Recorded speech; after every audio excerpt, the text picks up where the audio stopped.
그러니까 애교 필러를 사실 너무 많이 넣으면 예쁜가요? 너무 많이 넣으면 너무 수술한 티가 많이 나고 지렁이라고 해야 되나요? 뭐 자기가 슬픈 일이 있을 때도 웃고 있는 이상이 되면 그게 안 맞잖아요.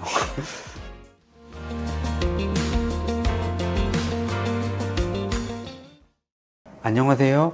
마블 성형외과 서용훈 원장입니다. 오늘은 눈밑 수술과 애교살의 관계에 대해서 궁금해 하시는 분들이 많으셔서 그에 대해서 알아보는 시간을 갖도록 하겠습니다.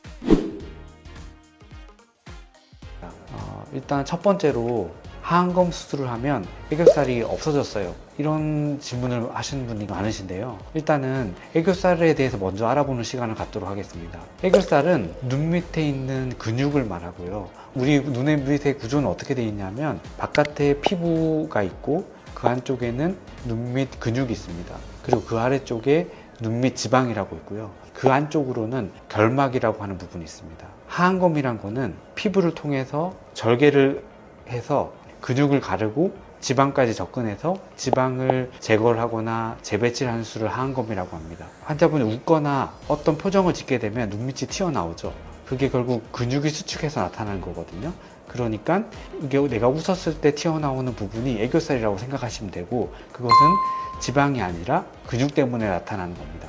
근데 이제 하안검 수술했을 때 애교살이 없어진다. 이거는 하안검 수술이라는 것 자체가 바깥쪽 피부를 통해서 접근을 하기 때문에 피부를 가르고 근육을 가르고 들어가야 하기 때문에 근육을 어느 정도 파괴를 해야 되고 근육을 가르고 들어가야 되니까 근육에 변화를 줄 수 있기 때문에 그런 현상이 발생할 수 있습니다.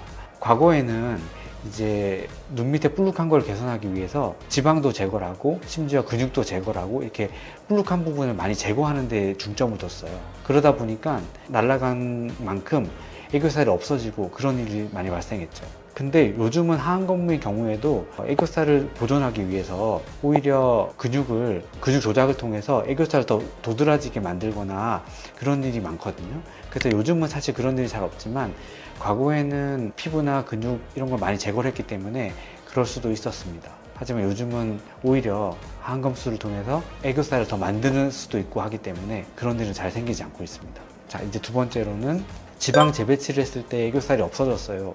이런 질문도 하셨는데요. 지방 재배치는 기본적으로 바깥쪽 피부를 통해서 들어가는 것이 아니라 눈 안쪽의 결막을 통해서 바로 지방으로 접근하기 때문에 근육을 건들지 않습니다. 근육을 건들지 않기 때문에 당연히 애교살에 사실은 변화는 주지 않습니다. 다만 눈 밑에 지방이 과도한 경우에 애교 근육이 지방에 파묻혀 있기 때문에 눈 밑에 있는 볼록한 지방을 이렇게 고르게 펴게 되면 파묻혀 있던 애교 근육이 더 드러나게 되니까 애교살이 부각되는 경우가 많습니다.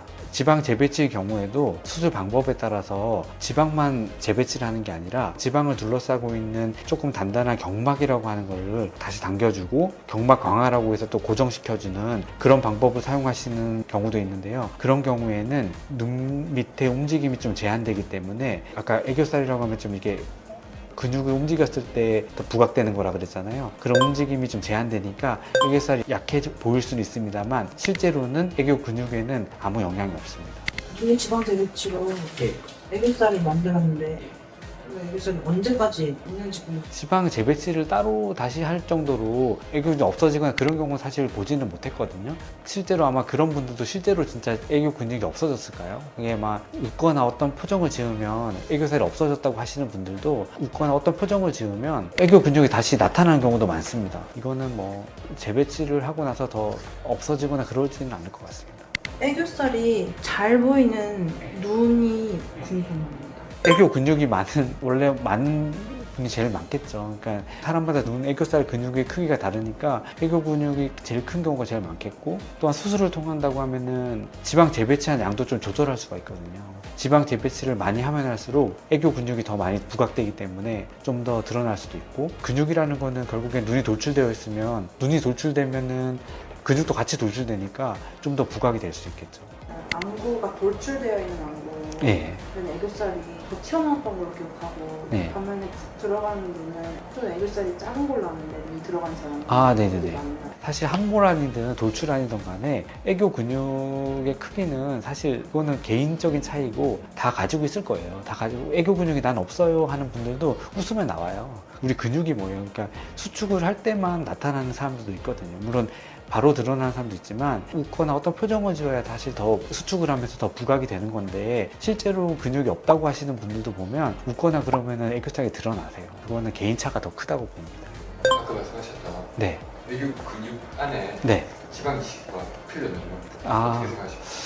저는 그렇게 생각해요. 이게 애교 필러도 많이 하시잖아요. 애교를 만들고 싶어서 이제 고민을 많이 하시는 거 알아요. 아는데 애교 근육이라는 거는 원래는 가만히 있을 땐 없다가 웃을 때 부각이 되는 게 맞거든요. 그런데 필러를 넣게 되면 어떤 표정을 짓지 않더라도 뭔가 넣으려고 하는 거잖아요. 그게 뭔가 좀 더 부자연스럽겠죠. 그리고 저는 우선적으로는 지방 재배치를 먼저 해서 숨겨진 애교 근육을 먼저 드러내 보는 게 먼저 좋을 것 같아요. 그렇게 해서 이제 애교 근육이 좀 드러날 텐데 만족하면은 더 이상 수술할 필요는 없을 거고, 그렇게 하고 나서도 애교 근육이 조금 아쉽다 그런 경우에는 필러를 한번 고려해 보는 것도 좋겠죠. 만약에 지방 재배치를 하지 않은 상태에서 필러로만 뭔가 해결을 하려고 하다 보면 필러를 좀 어느 정도 넣어도 눈 밑 지방에 파묻혀서 원래는 지방만 처리했으면 드러날 부분이 드러나지 못하니까 필요량보다 더 많이 넣어야 되고, 또 너무 많이 넣다 보면은 필러가 밑으로 내려와서 더 넓어지거나 더 부자연스럽게 될 수도 있거든요.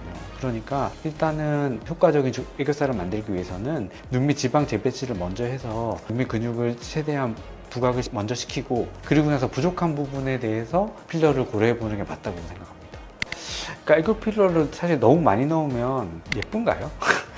저는 너무 좀 부자연스럽더라고요. 그래서 적당히 넣은 거는 괜찮은데 너무 많이 넣으면 너무 수술한 티가 많이 나고 뭐 지렁이라고 해야 되나요? 그 뭐 있는 것처럼 보여서 너무 부자연스러워서 저는 너무 과도하게 하는 거는 사실은 어색한 것 같고요. 자기가 슬픈 일이 있을 때도 웃고 있는 이상이 되면 그게 안 맞잖아요.